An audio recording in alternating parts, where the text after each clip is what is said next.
നമ്മുടെ പുതിയതായിട്ട് സ്റ്റോക്ക് വന്നിട്ടുള്ള നല്ല അടിപൊളി രണ്ട് സെഡാൻ സെഗ്മെന്റിലേക്കുള്ള വാഹനങ്ങളാണ്. ഒന്ന് ഹോണ്ട അമേസും അതുപോലെ തന്നെ മാരുതി സിയാസുമാണ് സ്റ്റോക്ക് വന്നിട്ടുള്ളത്. ഹോണ്ട അമേസിന്റെ ഡീറ്റെയിൽസ് പറയുവാണെങ്കിൽ 2018 മോഡല് സിംഗിൾ ഓണർഷിപ്പിൽ നിൽക്കുന്ന, അതും നല്ല റെഡ് കളറിൽ അലുവയൊക്കെ ചെയ്ത് നല്ല ക്യൂട്ട് ലുക്കിൽ നിൽക്കുന്ന ഒരു വാഹനമാണ്. ഇന്റീരിയർ ഒക്കെ നോക്കുവാണെങ്കിൽ നല്ല നീറ്റാണ് കേട്ടോ. നല്ല കോസ്റ്റ്ലി സീറ്റ് കവർ കാര്യങ്ങളൊക്കെ ചെയ്തിട്ടുണ്ട്. നല്ല ആൻഡ്രോയിഡ് സ്റ്റീരിയോ വരുന്നുണ്ട്, അതുപോലെ തന്നെ സ്റ്റിയറിംഗ് കൺട്രോൾ വരുന്നുണ്ട്, ഓട്ടോമാറ്റിക് മിറർ ഫോൾഡിംഗ് വരുന്നുണ്ട്. ടോട്ടലി നല്ല നീറ്റ് വെഹിക്കിൾ ആണ് കേട്ടോ. ഏകദേശം 20 കിലോമീറ്ററോളം മൈലേജ് കിട്ടുന്ന 95,000 കിലോമീറ്റർ ഓടിയിരിക്കുന്ന സിംഗിൾ ഓണർഷിപ്പിൽ നിൽക്കുന്ന ഈ വാഹനത്തിന്റെ വില വരുന്നത് 6,75,000 രൂപയാണ്.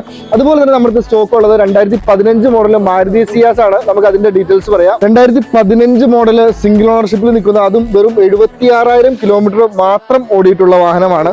മാരുതി സിയാസിനെ സംബന്ധിച്ച് പറയുവാണെങ്കിൽ നമുക്കറിയാം മാരുതിയുടെ നല്ല യാത്രാ കംഫർട്ട് ഉള്ള ഒരു വണ്ടിയാണ്. ഇന്റീരിയർ ഒക്കെ നല്ല നീറ്റാണ് കേട്ടോ.